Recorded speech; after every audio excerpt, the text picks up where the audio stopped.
I think that a lot of people would just say psychopath, right, or like sociopath, but I don't believe that's the case, right? Okay. Maybe like some like sociopathic tendencies or whatever, but like there's kind of this, everyone has their conscience like occupy different levels in their head, right? And it's like, maybe for some people it's like a comedian might really offend somebody because it was like funny, right? And that you wouldn't necessarily consider that psychopathic behavior because like it's just like the it's just that like one thing is overriding another thing in the hierarchy of your or the pyramid of what's controlling you at that second. And that could be like a joke. It could be just something you're doing because you think that it's like the quasi thing you should be doing. But anyway, so I've known two people. One of them is this really wealthy tech guy, right? Okay. He like to be wealthy. made these like flash games, and they're bad. No offense, but if you're seeing this, are you allowed to say which games are bad or no? I don't want to say. I don't want to say the name of the guy specifically because he's like a well-known, he's not like famous or anything. He's like if I said it and someone. Right. I feel it.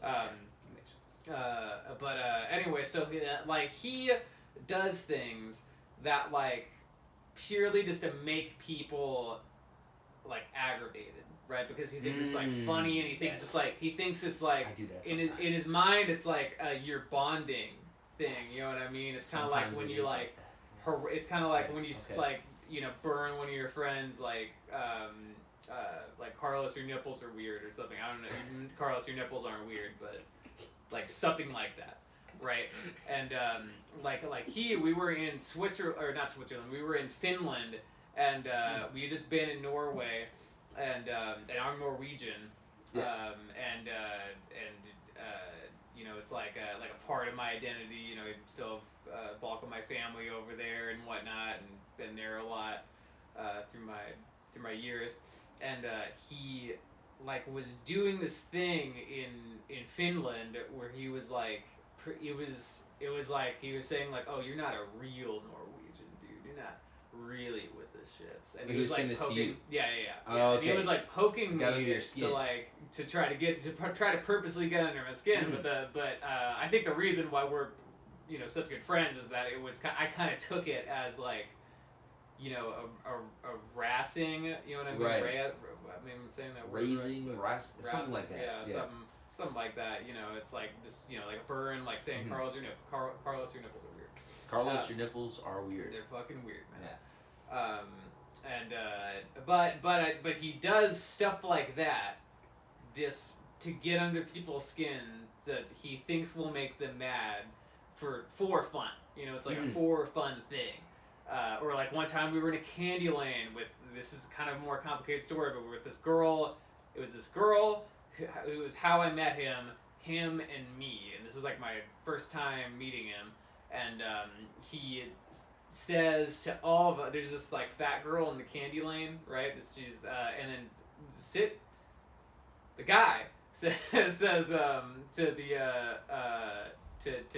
me and the girl, she doesn't need it anymore. She probably shouldn't be in this line. And we're like as far, like, here's our group and there's the girl. Oh, right. That's not She's good. like right. That's bad. Right there. I don't support that at all. Right, but like but he just said it because he knew that the girl who I was with, or that he was with, and I was visiting those two, would get really mad at it. So he wasn't even trying to get the fat girl mad. He was just trying to get his girl mad. He didn't give a fuck about the fat girl, no. But she's right next to him. Yeah, he didn't give a fuck. So he doesn't worry about collateral damage. Yeah, well, he doesn't like. I think in his mind, like, what he, it's a really weird. I think also the money has like a psychological thing with it too, because like when you turn into a multimillionaire when you're 18, your life just totally changes. It's like your relationship with others can't be. It's way harder for them to be normal. It's because people are after like money, they're after just like your success, not even like in a vulture-y kind of way. People are just like want something out of you. Right. You know what I mean? I hear that. I haven't experienced. Yeah, I've experienced it. Not yet. But yeah, so and I'm really good friends with that guy, and I think he is actually a pretty good guy, just with those like weird. Has those moments. He just has these like weird. It's like the thing where like your conscience occupies this one part of your mind, and all this other shit you're doing occupies other parts. And I agree with that. That might not factor into that one thing you're doing in that moment. It might be. That's kind of how I think of myself as well. Just like there's certain times when it's like there's this thing. Yeah. I feel. I think a lot of people have experienced that too. Like I've never done anything like super terrible to like a friend of mine or anything, but like. This one time there was this running. I took a joke too far one time, and I was like 16 maybe, and this girl who I was friends with left a bunch of stuff in my house, like or not, it's like a bag of like stuff, like clothes and stuff. Whatnot. Yeah, and it was there for like half of a year, and I was like Isabel, come get your stuff. Come on, do it. Oh, she wouldn't get it. Yeah, and you didn't want to bring it to her either. No. Yeah. No. Why would she do that? And but this joke happened at some point where I was saying, I'm gonna burn your stuff in front of you if you don't get it. I like that joke. Yeah. So me and another two of my friends who were also friends with her and her boyfriend, we were all like a big. Squad. Other people involved, but like we were all in it. Well, and and we dressed in, as a warning, we all dressed in like suits. Like I had a bunch of like nice like clothing because I went to this like presentation based high school where you'd like dress up and do. So I had a lot of that. So I had them wear some of my clothing. We all went to this little cut through that was by the guy at Jesse's house. And we like called them out under like, hey, can you like sell, or like one of my friends was like, hey, can you come sell me some weed? I'm gonna cut through. And then they come, and then we're there with an article of clothing and some rubbing alcohol, and then we throw the article of clothing down to the ground, and then we burn the thing just real quick, and we're like, was it her clothing? Yeah, it was her clothing. Oh. And so we're like, we're not fucking around. That's so we're not. funny, And then they were like, okay. Okay, well, I'll come get it. Haha, I get it. But did she know it was her clothing? Yeah, it was like that was. But then she still was like, like she didn't. Yeah, it was like she didn't. It was like a small article of clothing. She didn't care about it. She didn't care about it. Okay. I mean, it was in my house for like 6 months. Yeah. Like, I mean, if you want to make a statement, you want to find the most. That. Yeah, right. But so then she was like, oh, okay, I'll come pick it up. And then I saw her right by my apartment just as I like walked out one day, and she was just like. In a car over there, I just happened to see her, and I was like, Isabel, come get your stuff, and she's like, I'll get it later, and I'm like, I'm gonna burn it, I'm not even joking, I'm gonna burn it, and so she left, did not get the stuff, so I was like, okay, it's go time, here we go, so I get those two guys again, all suited up, ready to go, go over to the suits were very important to the thing, too, they were like a whole, they were holding. We had to be coordinating, right? And just united front, right? I wanted us all to wear sunglasses too, but only one of us brought sunglasses. So was it you? No. Oh, it wasn't actually. No, I thought I had sunglasses, but I didn't. Anyway, so like, so we ride over to this place to where the cut through again, and then same thing happens. Like, hey, can you like sell me some weed? One of them says, hey, can you sell me some weed? And then she's like, oh, okay. And he's like, hey, bring Jesse too. I want to say what's up. And then her and Jesse come out, and then they see us in the suits with a big bottle of rubbing alcohol and the bag and the one thing. And I was like, I gave you so many chances, Belle. This is what has to happen. Do you have anything you want to say? She was like, no, and then we threw all the clothes around the cut through. You keep saying cut through. Yeah, that's it's like a hole in a fence. No, there's like in Davis, there's green belts and stuff. Yeah. So like there's between neighborhoods. Or blocks, there can be like these little cut throughs that are just like vegetation on the side, and then like a little concrete path. Yeah, that just goes through the block. I got you. And this was that, and so laid out all the clothes. got the rubbing alcohol, doused all the shit, and then I got a matchbook. I lit it on fire, threw it down, walked away, and the fire got really out of control. Actually, it was very poorly planned because as you probably noticed about Davis, there's a lot of vegetation around, and a lot of it can be very very dry. What season was it? Was it like a dry summer, fall? It was like maybe fall. Ooh, yeah, not a good time for fires. Maybe fall, yeah. Not a lot of rain happening. Let's Vegas. We threw the match down, walked away, and then about like maybe 15 minutes later, as we're like riding our bikes away, we hear so many fucking fire department cars. Just a lot, tons of them. And we just thought, oh, okay, it's like we're just overkilling the thing or whatever. Yeah. Well, I mean, I knew it was probably for the thing we just did, but like I didn't think it was like going to be that big of a thing. Right. But yeah, dude, we like burned down a good chunk of the cut through right there. No houses, fences. No, well, fences, no houses yes. though. But okay, it was like the cut through, like a large chunk of the cut through, and the fences, and all of that. Sorry if you owned one of those houses. My bad. Yeah, that was, and they were mad. It sounds to me like the girl didn't care about her clothes very much. She didn't. She wasn't even mad about the burned clothes. You burned all her clothes. Didn't care. Well, they were more mad about like just the fire department shit and like them sense. asking questions and like what the fuck is but it all just kind of blew over in like a couple of weeks. It was fine. Yeah, I think you're past statute of limitations at this point. Hopefully. Fucking try to get a case. Whoever is out there. But yeah, so that's the time I took a joke. A little too far. Yeah, I need to stop. Yeah. Find my just a little thing. Anyway, I wanted to ask you. There are actually 3 things I want to talk to you about. Alright. 3 specific things I want to go into. And I don't know how much you want to go into them. I don't really know how much time we're at now. The original idea was like 30-ish minutes. I think we're gonna go over that. I'd be like an hour. Yeah, an hour's fine. I can do like whatever. Yeah, I think we'll just talk until we reach a semi-natural conclusion. Okay. I want to talk to you about art. I'll just say all the things, specifically music. But I want to know if you're doing other art as well. The Barber thing, which I consider kind of. I don't know. Do you consider your cutting hair like kind of like an art form? I'd say there's like an artistic nature to it. I'd say like it's like an artisan thing. It's like there's an art to like baking bread and shit like that. You know what I mean? I don't view hair as like, there are barbers who view cutting hair as strictly like, it's like you're building a house, it's like you're laying concrete, it's I mean, I guess there's like could be artistic nature to those things too, but like it's a very like utilitarian thing for some people, and it could be like one side of the thing, and then the other side is like creative hair cutting from Vidal Sassoon or something, and I fell somewhere on that at different points at the thing.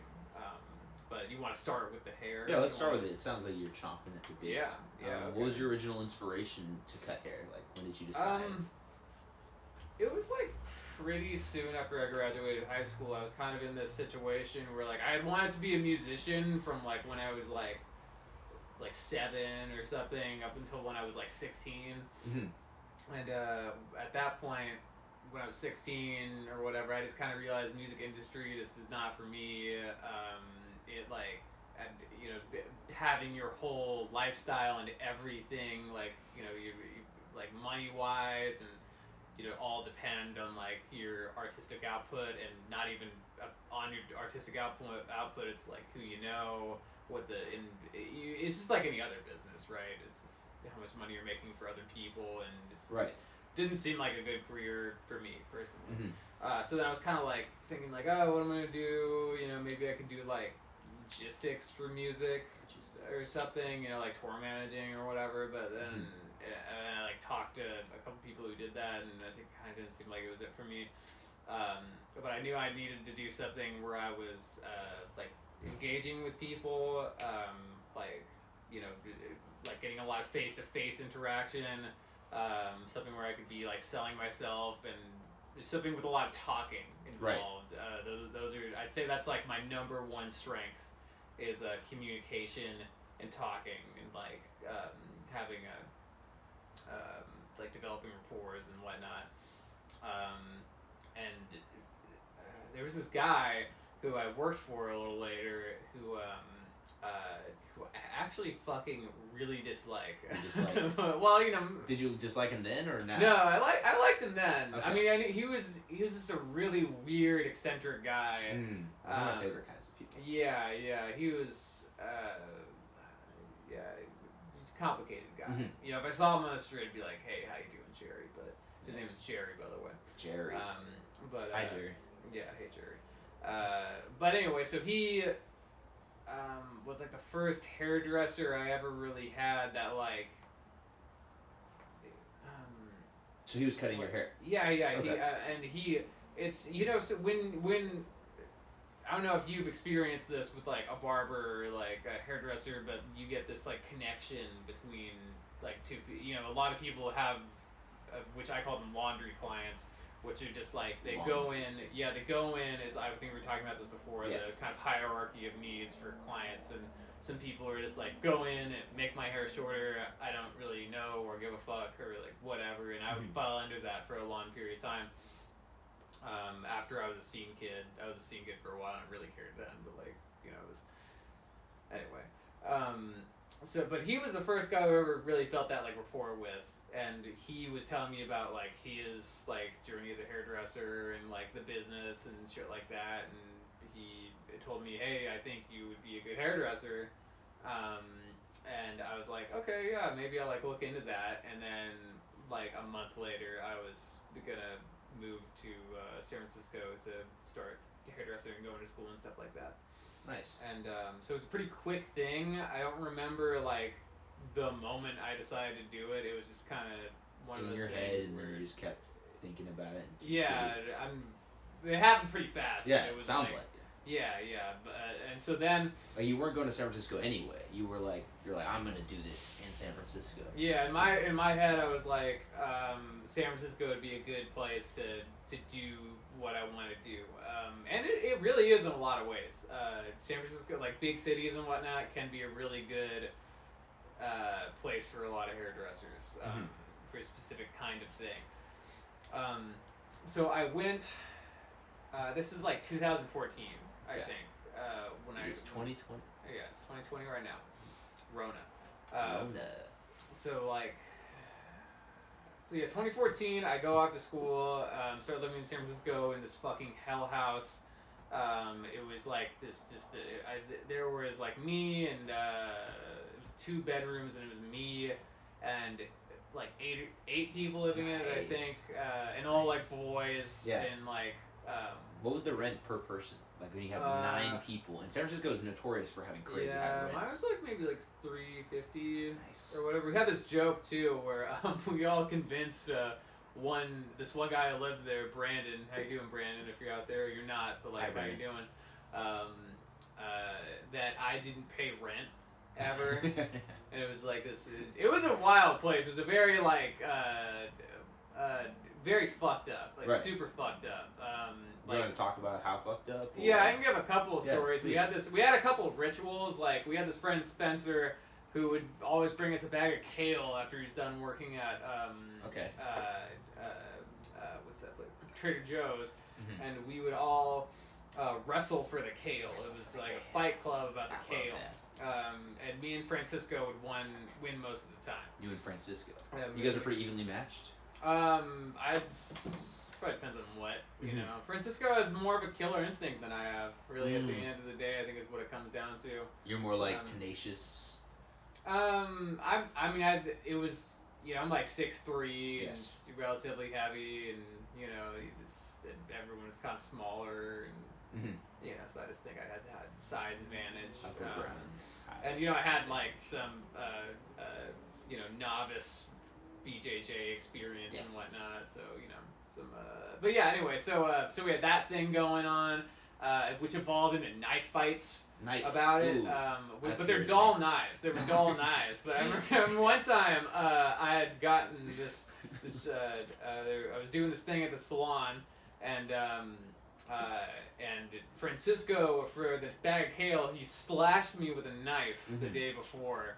A dull knife, so it didn't break the skin or anything, but I had this huge, like, fucked up thing on my arm. Yeah. And then the person who's in charge of me asked, like, hey, what's that thing on your arm? And and then I realized, oh, fuck, I have to, like, it's going to be like a battered housewife story. Like, what am I going to say? Like, a door hit me or something? Well, like, no, I kind of told the truth.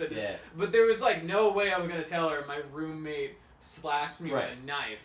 So, like, I was like, oh, yeah, there's this metal bar on the top of our stairwell, and it fell and hit me on the arm or something. And she was like, okay. All right, I'm not going to, whatever. Yeah, so she didn't believe me, but she didn't ask any more questions. But anyway, so there was, like, that shit. There was, like, this kind of prison mentality where, like, you kind of had to be sort of crazy to do shit. Like, we would do this thing where I would, like, if somebody pissed you off, you'd be like, I'm gonna sleep in your bed. I'm just like, Brandon, I'm gonna sleep in your bed tonight, bitch. Like, good luck getting me out of your bed, and you go sleep in Brandon's bed. We'd, like, all, you know, could be just all eating Oreos downstairs, and, like, Polak could be asleep upstairs. And Polak had this really fucked up bed, too. There's 2 mattresses, and that were, like, angled in this, there were bunk beds, and there were 2 mattresses that are angled in this way to, like, keep Polak in this crevice at the end of it, like a cave almost. You couldn't see Polak from any part of the room. It's like you went up there and, like, looked in, and there was this board full of nails that like Polak put on the outside of the bed, like where the ladder was, like, you know, like this, imagine plywood with a bunch of nails driven through it. Sure. And just like a bunch of other weird, sketchy things that Polak put from the like the parts of the bed that make a lot of noise and just like scare people. And so, you know, you get up there. To be clear, he had a whole bunk bed to himself. She. Sorry. Yeah, she. Yeah, it's all right. But no, it was this one room with 2 bunk beds on either side. It was Polak, Francisco, Xavier, or Brandon, Xavier, and this guy Taylor was there. Triple bunk bed? And no, it was just like off to the side. This guy Taylor. Yeah. And anyway, so we'd like all go up to the top of the thing, or like whoever it was, and we'd all like get in their shit and then like make them eat Oreos while they were sleeping. Make them eat Oreos. Yeah, like or like whatever it was. It could be like Oreos. It could be like whatever. They had to eat.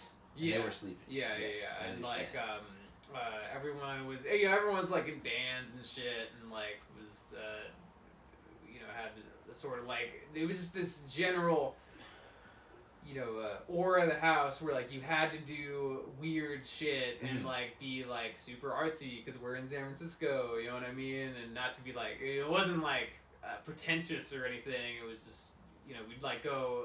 I remember one time we had like 5 couches in the living room because every time we'd see. Oh, we had like 11 TVs too, because there were hella dumpsters around this place, Park and Rustad, and we would just go to the dumpsters, take shit, and bring it back to the thing, and start making forts and like, you know, TVs. Little spaces. Nice. 12, like maybe it was more than 11 actually. I remember numbers like 14 being thrown around. 14 TVs or not TVs. Couches? Okay. TVs, too, not couches. Yeah, the couches were all fucked up and moldy. When we moved into the place, there was nothing there except for 1 TV on the ground. And we had so much furniture at the end, and it was all just from the trash, which was pretty nice. You know, it was a big full, and we found all this cool stuff like you know, photo albums with had like hella blood on them and shit, or maybe it wasn't blood, but it was blood if you looked at it. Sure. I mean, maybe it was like fake blood or something. I don't know. It was finding weird shit. I'd bring doll heads home from my school. Like haircutting doll heads, you know, and like fuck them up and hang them around the house, and like we had a sex swing hanging in the doorway. Like we found this sex swing in the trash, and we had this doorway, and we hung the sex swing like directly in the doorway, so there was no way you couldn't like touch the sex swing. It was like, imagine if there's this door right here, it's about this big, and there's a sex swing hanging from it, and it's directly, if I open the door, there's a sex swing in between us. Okay. And am I correct in assuming that you guys did not clean the sex swing? Just straight from the dumpster? From the dumpster into the room, and people are touching it. Yeah. Mm-hmm. Nice. Had to. And yeah, just you know, I mean, I could go on and on with with shit. We'd like throw eggs out of the the first like week I was there. I think it was the first time I tried Xanax, and I blacked out on Xanax. Okay. Playing this game called the Alaskan Rage Cage, and I just come from like and I had like a year off of high school. I was like working out a shitload. I was like the heaviest I'd ever been. And I just decided I'm gonna go on a rampage. Mm-hmm. You know, I sort of blacked out, and you know, I have kind of like vague memories of shit. We had like all these neighbors in this thing, and the mailboxes or the mail slots were like slots you'd like open up, and like you know, you can see the inside of the house and shit like that. Oh, okay. So me and Brandon, were fucking blacked out, and I was fucking up the house super bad. I was like throwing shit. I was like jumping off of shit. With this like balcony, I was like it was wild inside of there. So I was like, fuck this, I'm gonna go outside. And so like I start just like going up to the mailboxes of our neighbors' houses, and like I open them up with my buddy Brandon, and I'm like screaming in them. So I open them like, hey, what are you doing in there? hey, let me in. Like if they're eating like, you're gonna have some of that. Like so you'd see people. Yeah. Yeah. I remember one specific one. Okay. One specific one. I was seeing this group of people, and I was like, "Hey, let me in. What are you eating? Give me some." Did you get? Come on. No. No. They like I left pretty soon after that. I imagine. I don't remember, but and you know everyone was like chasing me, trying to get me back, and I was like trying to like get into people's houses, and like there was this laundry room that we couldn't get into, and so I was like trying to elbow the glass out. Didn't do it actually. It was one of those wire glass things that's really hard to get through. And I was trying doing that, and people were trying to pull me away from that. It was super fucked up. Missed work the next day too. Nice. Yeah, I did. Where were you working at the time? Huh? Where were you working? Just a salon. Oh, so you were like a student and you can be a student and like cutting, or you can be a student and like assist at other places for credit at your salon, or for credit for your school too. Nice. And that was enough to cover the rent. Yeah. Well, it was like I don't know how much money I was making at the time, because I would cut people's hair, and then like I did like odd jobs at salons, kind of. Most of the time, you wouldn't even get paid for them. Just for credit. But yeah, just for like credit for your school. But you know, people would pay you too, sometimes, and you know, it was definitely very like I was never like like if I needed money from my parents or whatever, I would just be like, hey, can I have like $100 or whatever. Like they were pretty cool about it. Nice. You were in San Francisco for what, like a year? I was in that apartment for a year, and then I was in another place for That's like crazy. 9 months. And the other place was way more boring. It was just in Berkeley, and it was on Telegraph, which was kind of neat. It was, you know, a lot of tourists and shit like that. For sure. Let's see. Okay, is there anything else about barber, like haircutting, that you want to get into? You know, like a philosophy? Or... I think really all, from my perspective about like what my career has kind of changed a lot because of COVID. Obviously, I still want to go back into doing it, but now it's just such a terrible time to like be a hairdresser and then own a barbershop too. Is a really bad time, especially in California. The place I was working was open. It opened like a month ago or something like that. But I wouldn't work there again, even because of COVID. Not even just because of COVID. Like, you don't like? Okay. Well, just in California, this law was passed primarily because of Uber and Lyft, where you can't like collect money as an independent contractor. Basically, like you can get around it. You're talking about the one who was the recent election. No. It was like 2 years before. So we elected to do it 2 years before, and then there was like a gap year about like how you're gonna set up to do it, and then there was 2020 when it started happening. And so in 2020, I had to become an employee, which I do not fucking like. I'm not because before you were just like your own business and you happen to work at a barbershop, you know, or you happen to work at this guy's place. That sucks. But because of the new law that happened, it is basically illegal for you to collect like most places either do chair rent or commission, and you can't really do any of those. You can do chair rent more than commission, but you just straight up can't do commission. Like how it works basically is like, you know, let's say you're doing a commission split and it's like 70-30 or whatever, you know, that's just you pay them $30 of like the price, or you pay them 30% of like the price of the haircut, and like everything else is yours. Nice. And you know, that's how a lot of places worked. And which hair rent was just you pay someone like certain amount, you know, like $700. Like, here's my $700 for the month or whatever, and you keep everything you make. And in both of those situations, you're basically your own business. You don't have a boss. You make your own hours. You do everything like that. But then this law got passed because Uber and Lyft were doing that with their employees, basically. Uber and Lyft are fucking with the laws. We don't support that. Yeah, they are fucking with the laws. They just made a new one. Yeah, I don't like that either. Okay, so, well, they weren't fucking with the law that made this huge problem. The government, no. Oh, the government tried to stop them. Yeah, the government tried to stop them from like not providing health care or whatever, which I fucking don't agree with.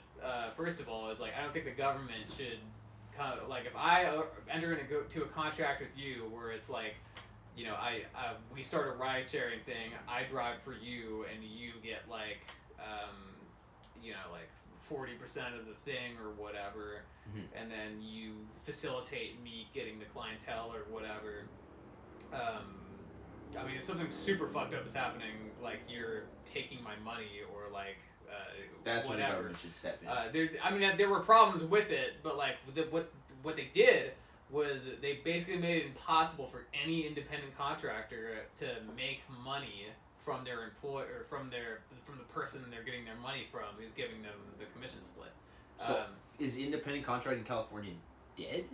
No, it still exists, but it's really hard to get paid as an independent contractor. Like, there are exceptions that are carved out in the law, but they're really vague, and nobody really knows if they'd nobody's gone to court yet for like if a barbershop can have commission or whatever. And you don't want. Seems like they can't. You don't like that gray area. You're not. Yeah, well, nobody does. Like, if you get caught doing the commission thing, and then the government's like, I want to fine you $20,000 for every person you have working in here who's an independent contractor, then you're fucked. Your whole business is like done.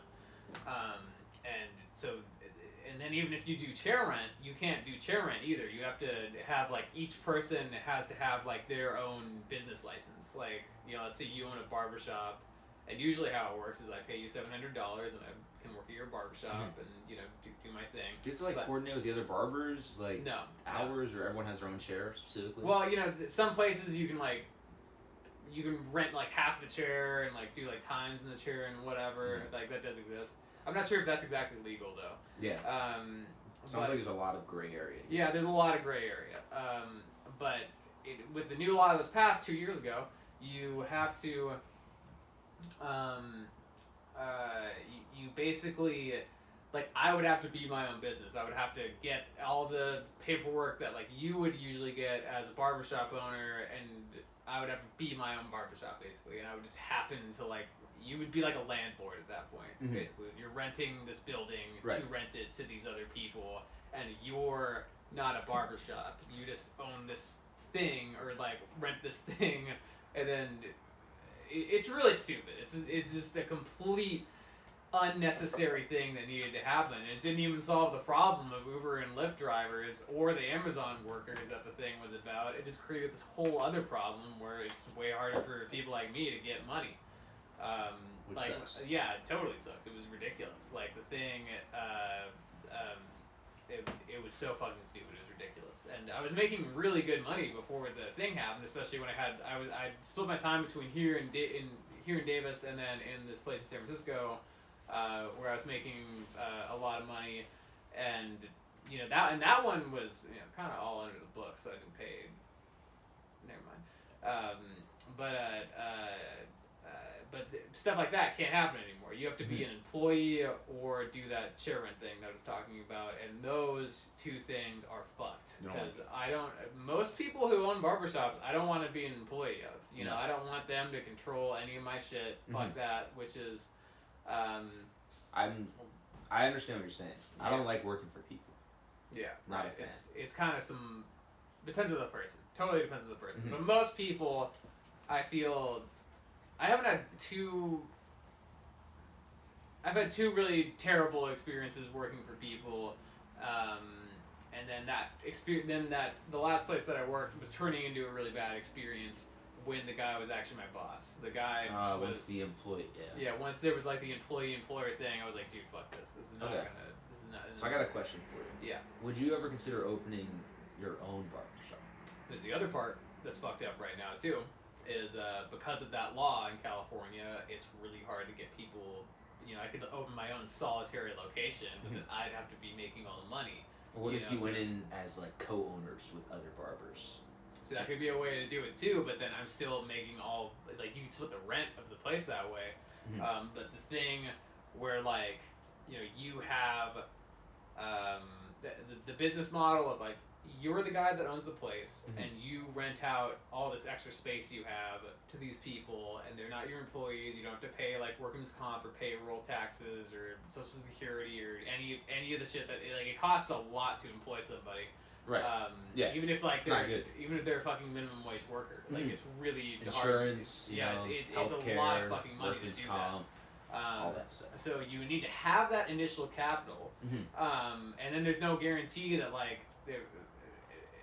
let's get away from that right now. So that's stupid. And then on top of that, there's this whole Corona thing that's happening right now. Yes. So the government, so the government can just take away your fucking business at any point it feels like, and then because of Corona. Yeah. Like, You just shut down all the barbershops for like whatever. But that's not them like fucking with you. That's them trying to stop the spread of deadly virus. Like it doesn't matter. It's just a bad business to be in. It could be for an amazing cause, but then your business is still fucked. But let's say like once Corona's dead, like.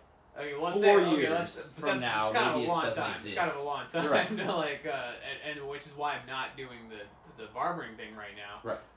Is because even let's say I had my own place, like I had my employees, it's all good. There's like if somebody gets Corona at your place, you don't know like the repercussions of that. If you can I smoke any about it? Yeah, please. So we don't know. Like, let's say someone gets Corona at your place, and State Board comes in there, and they're like, okay, well, we're gonna find you $25 grand, and this place is shut down. That could just happen. Like, you don't know, and maybe it wouldn't happen either. We don't know yet, and we have no idea how long it's gonna last for. How it's just pretty fucked. Yeah, it's fucked. It's not a good thing to be in right now, which is why I started the Kratom business. Yes, you want to get into that? Yeah, we get into that. Kind Valley Kratom. So, for anybody who doesn't know, Kratom is this plant from Southeastern Asia. It's related to the coffee plant. It's kind of like, if you've heard of kava, it's like that, but way better. It's how kava is described to you. It actually does that. And in terms of like the more, if you don't know what kava is, it's kind of like the euphoria you get from like a cup of coffee. Like if you take a lot of caffeine or whatever, you kind of get this euphoric, like, oh, I'm here, I'm, happy, I'm euphoric feeling. You get that.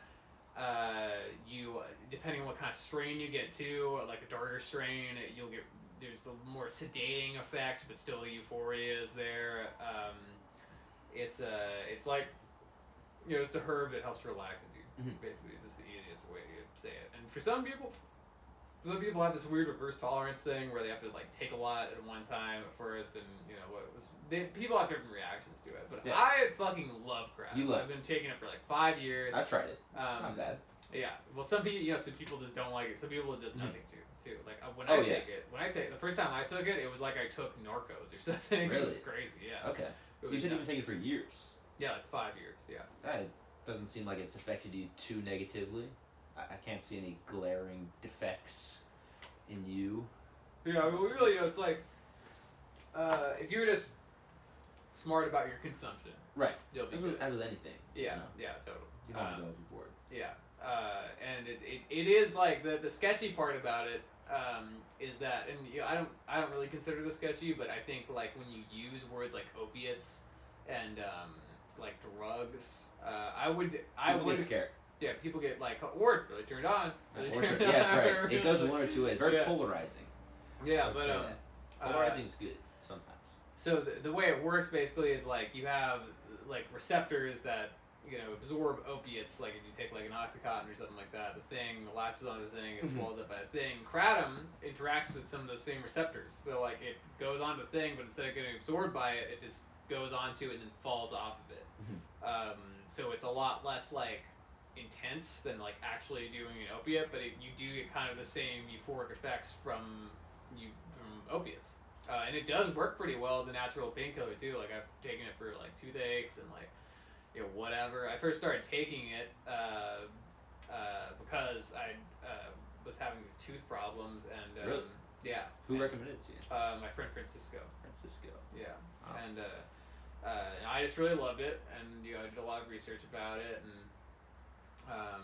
I never thought I'd be selling it or anything, but I just kind of got into the situation where I could get kratom for really cheap, and I knew a lot about kratom, and I knew that there was kind of this fucked up market with it because you like, let's say you could be in the same town, right? Right. Like Davis was a perfect example. Like 2 years ago, Illusions was selling like some small. It was like 75 pills. 75 pills for like $20 or something like that. It's a good deal.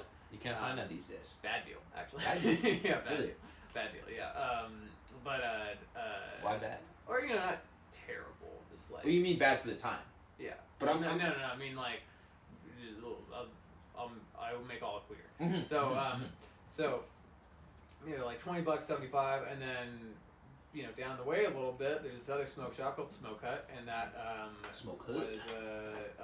$40 for the same thing. Ooh. Right? And that happens a lot in the towns, because they're usually the way people get kratom is from these warehouses that, like if you see Crave kratom in some smoke shop, chances are that smoke shop is not getting it from Crave, they're getting it from wholesaler warehouses. They sell it at very inflated prices. Like, you could, like, I've heard people getting $200 for 45, or 200 capsules for $45, like wholesale prices. Right, wholesale. From those warehouses and whatever. And I figured out I can give people that kratom for literally half the price. I can give them for less than half the price of that, actually. But if you tell somebody I can give you that for half the price, and it's probably going to be a better product too, because the kratom that you get from like these wholesalers gets deferred a lot of the time. And if you don't know, deferment is when, like, let's say if you're selling hair products and you have 17 boxes of Aveda, and one of them just kind of goes missing and then gets sold at like Target or something, right? That's deferment. Like this product is supposed to be sold to these people at these locations, and then one just gets stolen and then sold. Oh, it gets stolen. Yeah, it gets stolen or lost. Lost. Okay. And then ends up at another location. And that happens a lot with kratom too. And note that kratom is not very good. It's more expensive, and it's just an inferior product in a lot of ways. It's not stored right. It's like handled really badly.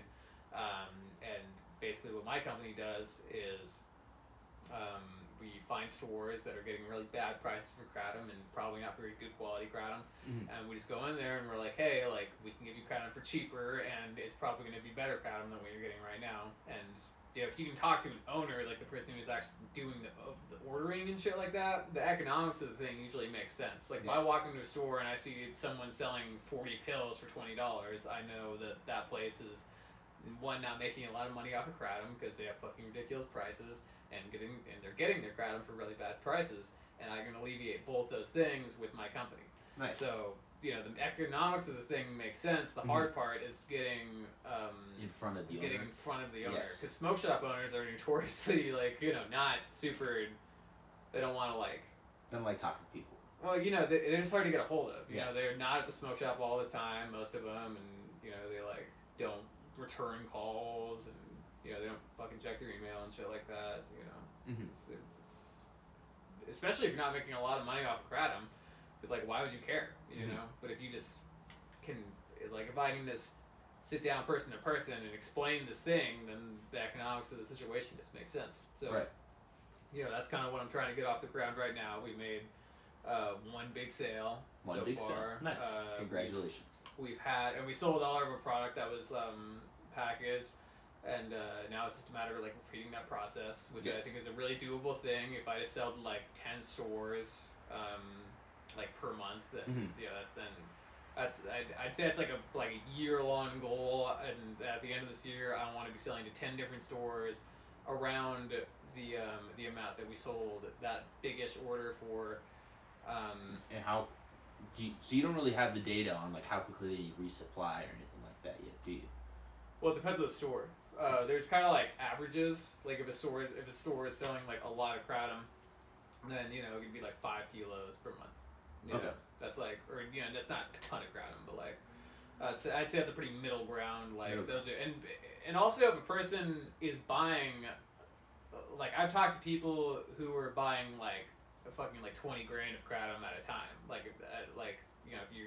I've talked to store owners who own like 3 stores, and they're like, oh yeah, every time I buy like 20 grand worth of kratom, and I go through that about like a month and a half. Really? Yeah, but even 20 grand, that's crazy. But so they get it for really good prices that match my prices because they're buying in such huge. But you got the amounts. quality. Well, I can't even sell to those people because I can't match the amount they need. Yeah, I can't match the amount they need.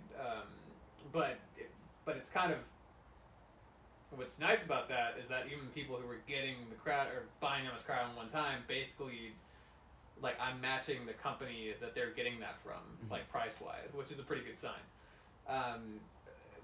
The market's just really fucked up. This could, like, it's way different in different places and different towns. So Volatile. so we're just, or just irregular. Irregular. So, yeah, we're just trying to get to stores who are getting bad prices and then alleviate that. Yeah, that makes sense. Is there anything else you want to say about kratom? Kratom? Yeah, that's true. I don't. Let's see what's out the ground. Yeah, I'll take care of it at some point. So yeah, I need to get that's pretty much like the bulk of the kratom thing. I have really high hopes for it. I think it's gonna go very well, especially because kratom. One of two things is gonna happen. It's gonna get more popular, or it's gonna get scheduled. Which I think it being scheduled is kind of unlikely because they already tried to schedule it like 3 years ago and it didn't work. Okay. So. Are you aware of any like current legal things with it? Not federal level. There's like Davis could ban kratom tomorrow. They could, like, but you don't know of anyone who's trying.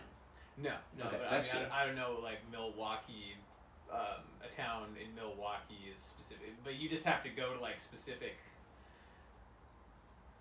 Like a lot of places in Florida it's illegal. I think in all of Wisconsin it's illegal. Really? In San Diego it's illegal. San Diego. Okay. But yeah, it's nothing in a. But you're starting very local right now. Like. Yeah. I mean, I'm trying to sell to the Midwest, but that's really hard because you can make a lot of money if you sell to the Midwest because they got crazy prices. Yeah, that's where you find that like $45 for the store is buying their pills like $245 at a time, and I could sell them 200 pills for like $25 at a time. Are you gonna sell to them at the same price as you sell to local people, or are you gonna upcharge? Upcharge. Yeah. Upcharge. Okay. All right. I think we got into kratom or kratom. I'm still trying to figure out how to pronounce that word, but the way you pronounce it is like kratom. Kratom. I didn't say that right, but you roll the R and like it's like kratom. It's but nobody pronounces it right. You sound like an asshole if you pronounce it right. You mean kratom. All right. I think we got into kratom a little bit, and now I want to talk kind of more about your art. You kind of brushed upon it when you were talking about San Francisco. You're currently in a band. Yeah. I'm in a band. It's on the back burner a little bit right now, just because we're too busy with the kratom thing. But like the band that I'm in right now was started with my friend Tally, who's your friend too. Yes. And we I can't really remember exactly how the idea started, but I remember the name. I was in this other band called Blood Tesseract with my friend Polak, and it was like a weird like video and music collaboration thing that was like very like noise inspired and like really we tried to make it really dark. And like there's a lot of like black metal influence and whatnot. And she had this idea. She came up with this thing. It was like Viagra villain, and I was like, "Fuck, that's a cool ass fucking thing to say." Like I should call myself Viagra villain, the Viagra villain, or something like that. And my name in the band is Johnny Fastlegs. Johnny, my alter ego and Blood Tesseract, and I was kind of thinking like, what can I use this thing for? And there's Tally moved into his new house this one day, and me, Polak, and Spicy, who's another friend, all went in, and Tally got together and just made this album in this night, which turned into the first VD album. One night. In one night. Nice. And it's really fucked up. It has saxophone and like all these weird sequencers, and we made this. Polak made this microphone out of this bread box thing. It was super fucked. You can listen to it on SoundCloud. It's called First Blood. Or Bandcamp too. First Blood by VD and the Viagra Villains. And then I think I or Tally floated the name, just floated calling the thing VD and the Viagra Villains. And I was like, fuck, we gotta call it that. It's just so good. It is good. And then it that really rolls off the tongue. Yeah, and then that kind of like evolved a little bit past the first thing, and then it became, then Max or Spicy and Polak went out of the band because we were going to deal with subject matter that they really didn't like. We were going to be like, it's kind of like, like an NWA rap group thing, but instead of talking about like real street shit, we're just like really bad people in the band, and the whole idea of the band is basically like these, as you can probably tell from the name, really sexed up like demons that like, and I think all people kind of have this thing within them when they're talking about like fucking and sex, and like your brain just goes to different places, you know what I mean? It's like other shit, you'll do scummy shit to fuck, you'll do scummy shit to like, you just get scummier when you're fucking, you know what I mean? And the band kind of became about that, and like creating these like people that are just like will do anything for the nut. It's like just absolutely anything, like we've been trying to do this, or I've been trying to do this one song which kind of purposely wholeheartedly encapsulate the thing, and it's called Nazi Bitch What's Up. I've heard of this song. Yeah, it's a really good idea.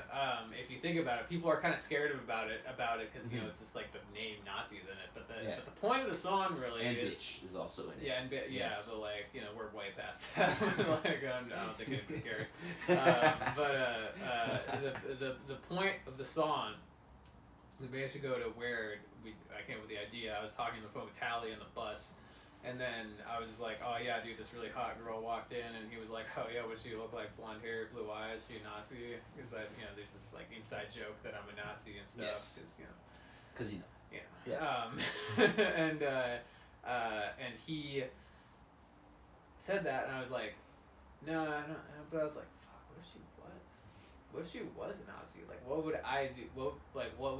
Would she be any like less physically hot if she was a Nazi? I probably wouldn't want to be my girlfriend or anything. But you can't have it out in the street. Take your girlfriend to Nazi. Yeah, but then I thought like, have I ever seen like a hot Nazi or like? And then I thought about the movie Green Room, and I was like, I got some hot Nazi girls in that, and then I was thinking like, fuck, that's a really good idea for a VD song where you're just the whole point of the song is just like if you see this really hot Nazi girl, right, and then you're just like, the Nazi thing isn't what you're thinking about. You're thinking about like the fucking, right? Right. And so then you're gonna overlook this terrible like abhorrent ideology that she has, so you can be fucking, you know, like and I think that's a really, I think that's really accurate for a lot of people. Maybe not like to that extent, but like you'll overlook like bad things some hot girl most does definitely because you're trying to fuck, you know what I mean? Like and I just think that's it's like an interesting thing you got to think about if you Tyler saw a really hot Nazi girl, like would you want to fuck like any less because she was a Nazi? I mean, you'd probably say, oh yeah, I wouldn't fuck her because she's a Nazi, but like I would have to think. Like, I have to think about it harder. You'd have to at least think about it. I would have to think about it. Like if some really hot Nazi girl was sitting in that chair over there and she was like, Tyler, I want you to fucking dick me down right now. Like, does it? Like, what are you gonna do? You know, it's like you don't have to. Bring her out here, and then we'll see. Yeah, it's like you don't know. It's all I don't know. The song. I can't tell you what I would do until it's happened. Yeah, and I think the reason why people don't like it is just because of the Nazi thing. But if you think about it, the whole reason why the idea is even like on the radar is because Nazis are bad. You know, it's like the song would just be like another it's not like the whole point of the song is Nazis are bad, and you're like willing to overlook that to fuck. You know, like that's the whole thing. It's so like, why isn't it made? Well, because people in the band don't. When I talk to people separately about it, people are down. But when it's everybody in a room, everybody's like, "No, dude, I'm too scared to like." Sounds like you need to record it on the down low, like. Oh, I think. And if we have these really good lines for it, and it's just like it would just be really hard. You know, it's like might create a rift. And like the way I see it, man, it's like, are you gonna be like? You ever seen the movie The Producers, or like Faulty Towers? No. Or like, well, they're just a bunch of movies that like kind of have like Nazis in them. Okay. And like the they're like critically acclaimed films and TV shows, and they're really funny and they're really good. I like Inglourious Basterds. Yeah, and like the thing, Nazis. And it's like, just because a Nazi is in the media or in that thing that you made, it doesn't mean that like you like Nazis or whatever. You know, it's like it's just. What, are just supposed to never talk about Nazis again? Or are they like out of any art you can make? Is it like, I just don't agree with that. You know what I mean? It's a whole genre. You're right. It's been unexplored. Nazi art. Well, I love Burzum. Yeah. I'll tell you what. You heard Burzum? No. He's this like famous guy in the black metal scene named Varg Vikernes, and he is. It was like him and Mayhem were like the first like Norwegian black metal guys that got like really famous, and then all these church burnings happened, and of the Stofkirks, which is this like really these really old wooden Norwegian churches. You've probably seen pictures of them, and Varg is or was at least a self-proclaimed Nazi. He was like all about, and this is also part of what kind of gave me the idea. It was like I fucking love Burzum. Burzum is super hard and evil, and like it does make sense. Like if it's a black metal band, a Nazi being involved in black metal makes sense. Yeah, there's a lot of Nazis in black metal. I wasn't aware of all the connections. Oh yeah, no, for sure. There's this one time I was at a show in Oslo. This is the capital of Norway. And I was like standing outside of this black metal show, and I was like gonna go into it and whatnot. And I think I was like 21, and I hadn't been to Norway since I was like 14 or 15 or something like that. And I was gonna go in, and I'd gotten really into black metal when I was like 19 or whatever.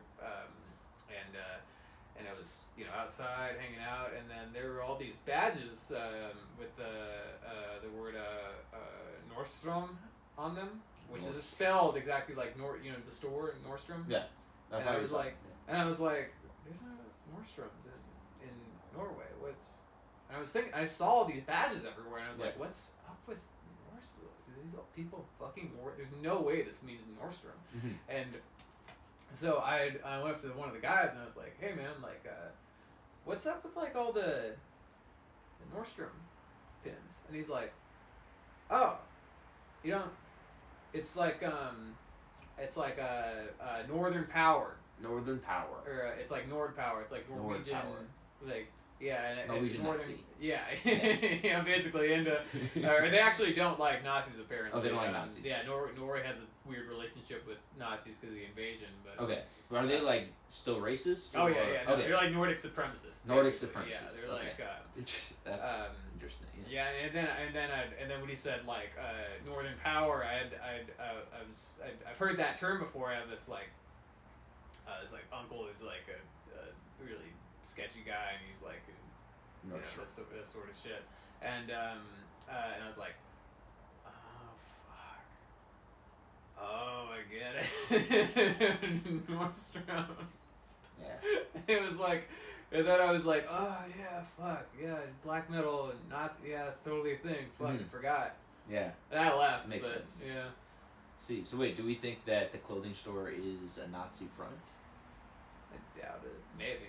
It's possible. So I've never worked there. I Yeah. wouldn't know. I almost got a job selling suits at Nordstrom once, actually. Really? Yeah.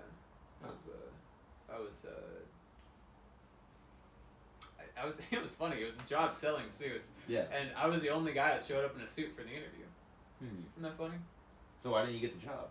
I was like talking to the store manager and whatnot, and they're talking about like, okay, cool, so like, we're fucking gonna give you the job, obviously, because you're like the other people just were not gonna work out. Right. And you were like talking about hours and shit like that, and it's going really well, and he was like, when can you start the thing? And then I was like, oh yeah, by the way, I have to miss Saturdays because I was at this at my school, and I did the thing on Saturdays, and he was like, and everybody was like, oh, fuck, are you kidding me? Because you have to work Saturdays for sales and whatnot. Do you? Yeah. Allegedly. Yeah. Why? Sales, yeah, because it's like Saturday is like the number one day for sales. Oh, is it really? Yeah. You kind of got fucked there. Yeah, well, I mean, I should have seen that coming, honestly. But, I mean, yeah. I've never heard of the Saturday sales, but it makes sense. End of the weekend, you finally got a day off. Beginning of the weekend, Saturday. End of the week, beginning of the weekend. Yeah. Here's a question for you. Does the week start on Monday or Sunday? Monday. Yes. Yeah. Some people are wrong. Tally, you're wrong. I mean, I think he's technically right. No. I think he's technically right. I don't think so. You don't think so? I'm against that. Okay, wait. Art. We're talking about art. Mm-hmm. We got off track. We're on suits. We're talking about the band. Do you do any other kind of mediums besides music, or all in on music? I don't really do any drawing or anything like that. I have just always made some sort of music. I started getting into like playing in bands when I was like in 8th grade. So that I was like probably 13 or 14. 13 or 14. And I was really into I started playing guitar when I was 8. And I was I didn't really like guitar too much until I was around 12, because I started playing like classical and like a little bit of flamenco. My dad's a really good flamenco guitarist, so okay. he Can you talk about flamenco a little bit? I'm not familiar. Flamenco is like cool. like that song Spanish Fly. I've heard of Spanish Fly. It's like a little flamenco-y. It's kind of like classical guitar in that it's played on a classical guitar usually, and they're and what a classical guitar is, and it's like an acoustic with nylon strings and like this there's like a few different kinds of necks, but there's two basic kind of necks. There's it's like, if you ever played a Wizard Ibanez neck, it's kind of like an exaggerated version of that. Okay. And then a really big baseball grip neck. Baseball. But usually flamenco players will play on the, and a Wizard neck is just a thin, so this would be like a Wizard neck. It's very thin, long, and there's a lot of space for your fingers to move around. Okay. And then on a classical, it's more like a baseball bat sort of thing. Okay, right? I see what you're saying. Okay, like a big grip. Yeah. Okay. Yeah. You can't really reach your thumb around very well on those, can you? You can. You can. But okay. Yeah, I mean, I'd say that the long thinner neck is a lot easier to do. But anyway, so it's kind of it's like finger picked, and there's a lot of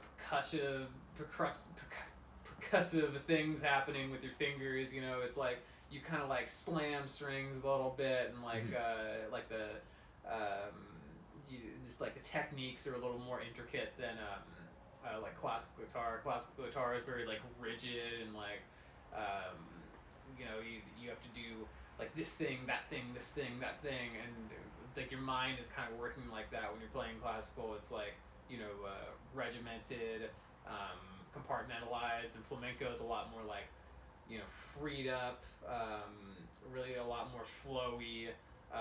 You're doing more stuff. It's like more exciting. It's more interesting to listen to. I think. I mean, it's obviously subjective. But, Right. Yeah. So that's kind of the difference between like the bare bones, easiest to understand difference between the two. So you started. You're 14 now, right? So 14, I like finally started liking guitar because I started really getting into metal at this point.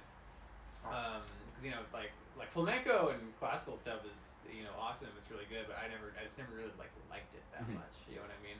I thought it was cool that like I could play the guitar, but like I didn't really care that much. But then I started to get really into it when I discovered this band, Avenged Sevenfold. Ooh, Avenged Sevenfold. Okay. They had this guitarist named Sinister Gates, and he's like every 14-year-old is just gonna be like, dude, Sinister Gates, super cool. He plays super fast, dude. He does like it's just like it's not super impressive guitar playing to me now, but like at the time it was like, dude, this is fucking sick. It sounds hard as shit. It's really angry, and I'm an angry 14-year-old because I'm 14, right. So yeah, I started getting really into that, and then I started to get more into like I actually wanted to sing before I was playing guitar and stuff in bands. Okay. I wanted to be a musician when I started playing guitar, but I was like, oh, I want to sing, not like play guitar, but then I didn't. What about now? No singing? Well, I mean, I do like rapping for you Tiger Villains, but like I don't really care about singing. Okay, I want to kind of go back to what we were talking about earlier, because one thing I've noticed with a lot of VD music, like you do a lot of distorted vocals, Yeah. So, like, all right, I don't know how to say this, but Nazi bitch, what's up? Yeah. And you're worried about like the lyrics or like offending people, I'm not worried about any of that. But I feel like a lot of people they're not hearing or understanding the lyrics, so. Like it's really just the title. I mean, really, I think the reason why people are hesitant to do that is because like most of the people who like listen to our music are like our friends. We're not. They're all aware of the song and name. Yeah, and they're like, sensitive to such things. That's fair. But it's. I think we should do the song personally. I think it'd be great. We have a song called "School Shooter." Where we pretend to be school shooters. I feel like that's worse. I feel like it's worse too. I mean, the Nazis also killed kids. I'm not saying Nazis are not. The Nazis are worse. Yeah, nobody is saying that Nazis aren't bad. Yeah, nobody Nazis are terrible. That. Nobody is saying that. They're just not as relevant as school shooters today. Is kind of what I'm saying. I guess. I don't. Well, I mean, I guess schools aren't really being shot up. They're all closed. Yeah, I suppose so. Yeah. Go Corona. That's a win for Corona. I guess. Yeah. So Tyler, what's the worst thing you've ever done to somebody? Whoa, that's harsh. That's a big one. That's a big question. Yeah, I don't know if I keep a list of these things. Keep a list? I don't view it like that because like I think we were talking about this earlier. Once I do the thing, I probably shouldn't have done that. Like I will admit this. I still think that the thing is funny. Even afterwards, I'll be like, think that thing you did earlier was funny? I'm, in the interest of maintaining or rebuilding whatever. You're gonna say no, but you think yes? What I'm saying is, I believe in the things I do for comedy to be funny all the time. And sometimes I will look at it from a new angle and go, I can see how that's not funny to you. I can be like, I see that. I shouldn't have done it. It offended you, hurt your feelings. It's bad. I'm sorry. Yes. But I still do the things, but once I do them, it's not like I have a trophy room of things where I can point at like this one and like that one and like, oh, that one was so much fun. Like, look how mad that person. That's not how I view it. I was talking about this with another friend actually recently who's aware of things, and it's just more like I like setting up these dominoes and then pushing the domino and then going, I wonder how it's gonna end up, and then it ends up badly, and I go, oh fuck, I should not have done that. Right. Yeah. But I would still probably do. That's the problem. Is like I need to convince myself to not do things again. Right. But like I can still I'll just see another situation, and be like, oh, but if I go like this and then move this here and then hit the thing, all of a sudden like whoa, like who knows what could happen, So that's my main. You ever struggle. done heroin? No. No. I don't want to. You don't want to? Nope, never. Not even like OxyContin? No, Like that? never. Probably not a good thing to do. I told myself when I'm like 60 maybe. The thing is, I think I would love it. Right. Well, I probably would love it. That'd be terrible. Most people love it. Yeah. Well, most people throw up the first time they do heroin. But Okay. yeah. Projectile vomit. I've seen people who like just. No one looks like they're having a fun time on heroin most of the time. But they always wake up wanting to do it again. Yeah. Well, I mean, I've never smoked or shot heroin or anything, but I've done like Oxycontin and stuff, and it's basically the same thing. For sure. So and that shit is good for anyone out there wondering. No, stop it. Good. Bad. Very good. Nope. All right. I don't condone this guy. Here, you want to know a story? All right, you want to. This has nothing to do with how bad I am. I know you wanted to know some bad things that I did. Maybe we'll find those things out eventually. Huh? It's possible, you know. You want to put them out there? But you're talking about, and I'm fine with putting out all the bad things I've done. Like I said, I don't have this leaderboard. I have nothing off the top of my head. Right. I'm mostly concerned with those two things that you just told me about because I have recently lost a good friend, and those are things that are occupying most of my mental space. I'm like, oh, I should not have done these things. It's mostly about like little things. Like it's kind of like what you were saying. It's like the little comments, the jabs, or like the raising or I don't know how to pronounce that word. Okay, it's about that. But then sometimes they're like, oh, this is bigger and more fun, and it's not more fun. It just feels. Anyway, the story I wanted to get into, you were talking about Oxycontin and heroin, and this, I guess we can kind of close off the episode with this. I feel like we've talked for a good amount of time. I was in Utah, right? 12 weeks backpacking in Utah. I was sent there by my parents because I was not being good. I was being bad. No, I've met people who've done that. Yeah. So I met this guy there. Great guy. Name is Adam. Rest in peace, Adam. He overdosed. Anyway. What he told me though, we were talking, and he told me that he had already been to rehab. This is like not his first program he's been in. But he said in rehab, when he was talking in groups with everyone, what he learned was that he was an opiate addict, like pills, Oxycontin and stuff. And everyone in his groups were telling him he was a fucking idiot because he was spending way too much money and getting less high by ingesting it orally. And that's how he started shooting up. Right. Well, I mean, I don't even really know. I mean, it just seems like you have a good enough time just ingesting it orally, so. It's way more scary. I don't like needles, man. Yeah, I don't like fucking hate needles. No, not at all. I was watching this. I mean, it's like if you just go on. If you, I was in Barbery for a long time, and you see so many times just people just shooting up in the BART station all the time. Really? You know. Yeah, I mean, I've been like in like heroin dens and too. People are shooting up, but like. Nah. It's usually that's almost, even though it's probably not less dirty, it just feels more dirty when you're in a BART station. Right. And you see like hella homies just like fucking yonks, and then just rallying, doing some heroin, you know. Yeah, pretty crazy. Yeah, pretty crazy. It reminds me of this documentary I watched. It's called Black Tar Heroin, and everyone in there is strung out and like doing crazy things just to get enough money. Living in the slums, but they're all like, yeah, I always told myself I hated needles, I would never shoot up, and then they're like shooting themselves with needles. It's a good note to end. I think good note to end on. Yeah. This is the second biggest and best live podcast in the world. What's the first? That's what they want to know.